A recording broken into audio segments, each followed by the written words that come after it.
views and opinions expressed in Cold and Missing are exclusively those of the hosts. All parties mentioned are considered innocent until proven guilty in a court of law. Cold and Missing also contains adult themes and languages and is intended for a mature audience. Listener discretion is advised.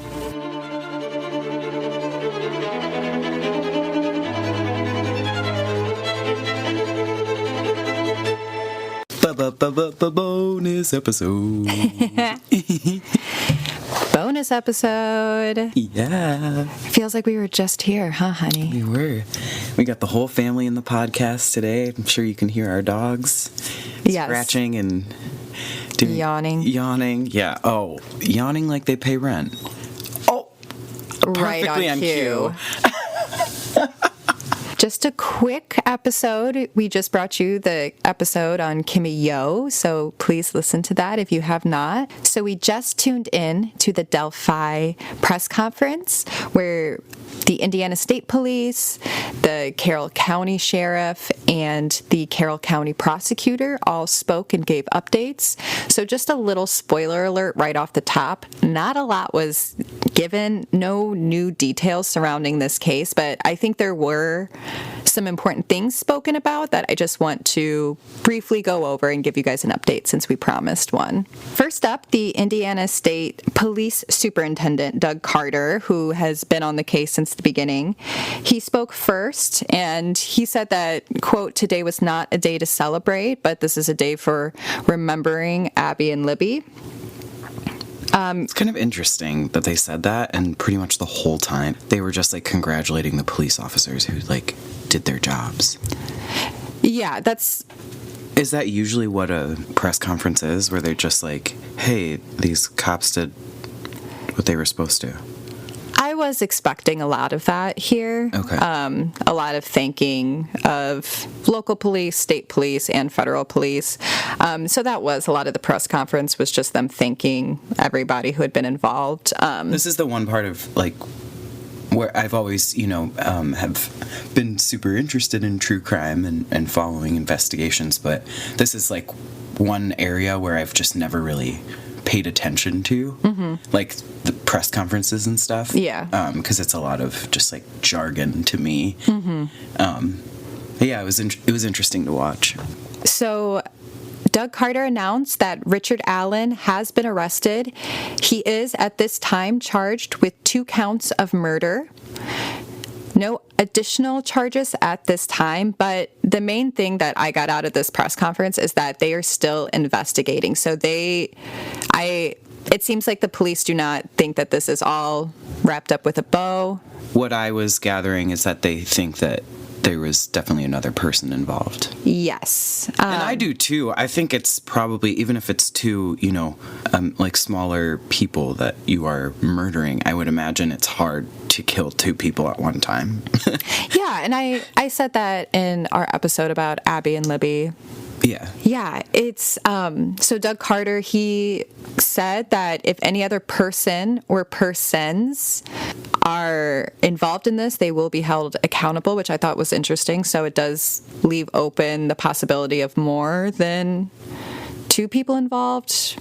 Yeah, he asked that everyone continue to report tips.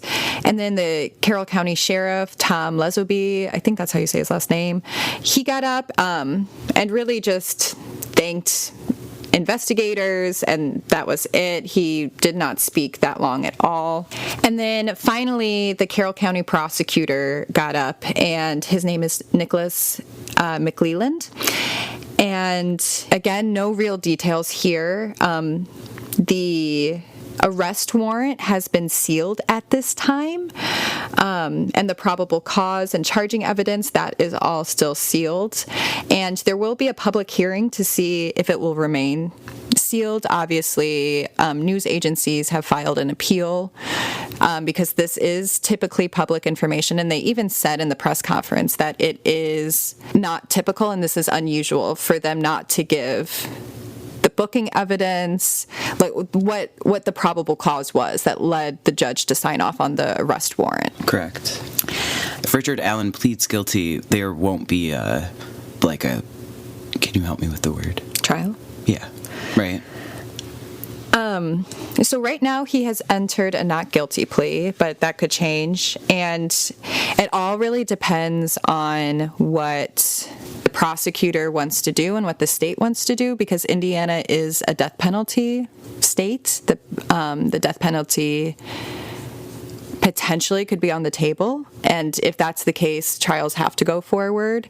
But again, that's really premature. They haven't spoken anything about that. So as of right now, he's entered a not guilty plea. So what a sick fuck, just hiding in plain sight. Well, he is innocent until proven guilty. Look at Adnan Syed, right?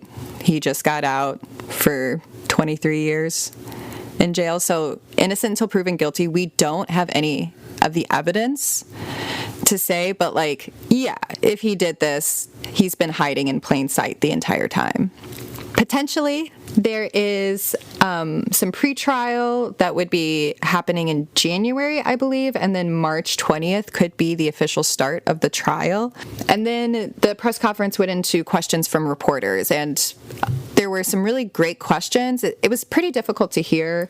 Yeah, they were so quiet. They didn't even pass around a mic for them. No, I mean, they're sitting in a Methodist church, in town, so it's not,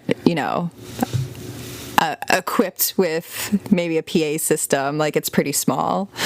It's a small community. And yeah, the police do not repeat the question before they answer it. So it makes it very difficult to know what they are responding to. But I was able to hear some of it.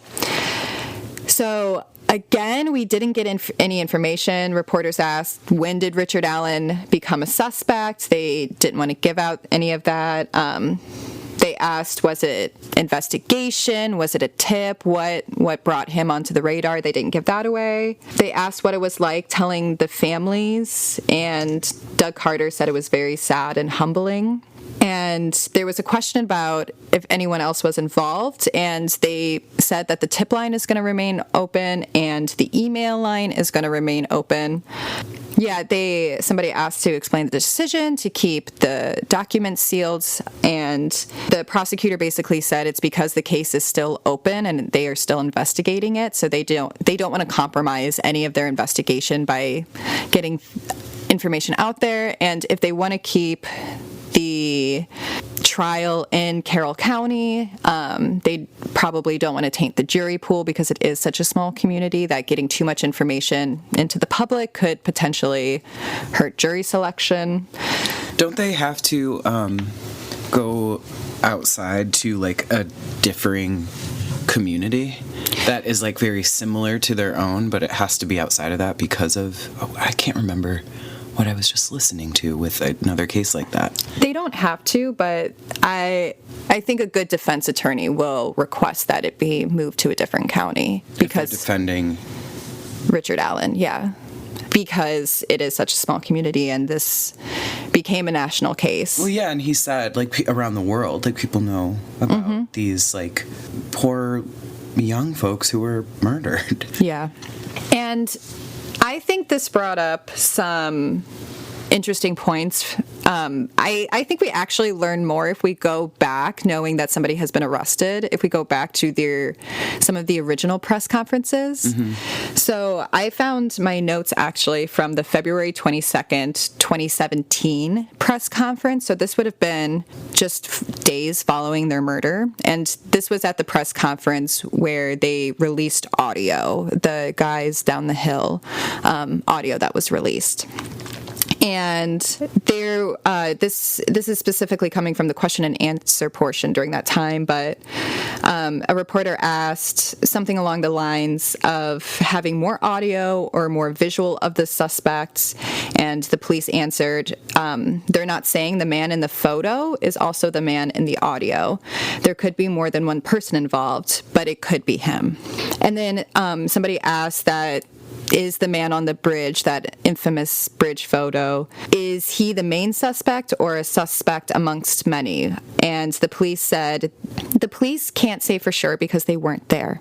The picture came from her phone and the audio came from her phone, but we don't know what was behind the girls or outside of frame.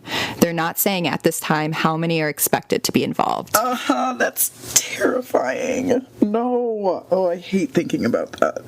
That they were like surrounded by more than... I'm sorry. Again, learning things in real time with everyone else here. Yeah. And then somebody asked, because, at this was also the time where they said that this man on the bridge is the main suspect at this press conference, and somebody asked, how did you determine he was the main suspect? And the answer is, the reason is based on the total evidence that he at least participated in the murder. Okay. Yeah, and then again in 2017, police don't believe that this is tied to any other murders, and at this time, Richard Allen, I have not been able to find any other previous arrest records for him or anything like that. So, yeah, we are learning. There will be more press conferences and information coming out. But, yeah, we plan to continue to update you throughout the trial because that's what we want to do. And, once we have a guilty verdict, then the case is solved. I mean, Abby and Libby changed my life. I mean, they really have been a motivation for me to start this podcast. Their case has been something that's been on my mind for almost 6 years. Mm-hmm. So, they've become part of my daily life. And so we just want to make sure that the correct justice is done in this case, that the correct people are held responsible, and that everybody involved is held responsible. Because Libby was so quick to pull out her phone and begin recording. She was basically handed investigators like a golden ticket, and every person deserves justice, but Libby deserves... They both, yeah. They deserve justice for this like heroic last action that they had to help investigators, they really deserve to see it. Yeah, it's so interesting placing the word heroic in front of something that you should never have to do. Yeah. I guess that's why it's heroic, Yeah, I mean, nobody knows how they're going to react in that situation. Yeah. You can think 100 different ways, but she had the presence of mind to say, like, let me get this guy. Yeah. Let me get this motherfucker. So, got him. Gotcha, girl. We got you, girl. Got you, girl. Snatched. Yeah. Snatched off the street. Snatched. That, I know you said innocent until proven guilty, but I saw that dang old mugshot, and I was like, ugh. It looks a lot like that first sketch that police released. It really does. It looks like the men who have always terrified me. I know that's like... maybe a little like generalized, but it's true. Like, he looks like the men that we were taught to fear, Mm-hmm. But at the same time, he also looks like just like a dad. A bunch of people's dads I know, especially having lived in that area. I'm like... Yeah, but think about how many friends' dads you were afraid of. Also. Yeah. Yeah, just looks like a fucking middle-aged, Midwest white dude with like the creepiest eyes. So, yeah, we're just talking shit. Yeah, we're just talking shit about him. But yeah, just a quick little bonus episode for y'all. Happy Halloween. I know this is coming out on Halloween. Please, please, please be safe. Be safe tonight. If you're going out trick-or-treating, make sure all your little ones are close by you, because more kids get hit by cars on Halloween than any other day of the year. So that is the real danger tonight. If you're participating in legal recreational activities, make sure you have a safe ride home, have a buddy system. And go ahead and take your jacket, because it's going to be cold. I know it doesn't go with the costume. It's also not on theme. I promise you, nothing good happens after 2 a.m. Oh, my God, no. Go home, girl. On a Monday? Go home. Bye. Nothing good is happening, I promise. Okay, y'all. That's all we have for you now. Have a great rest of your week.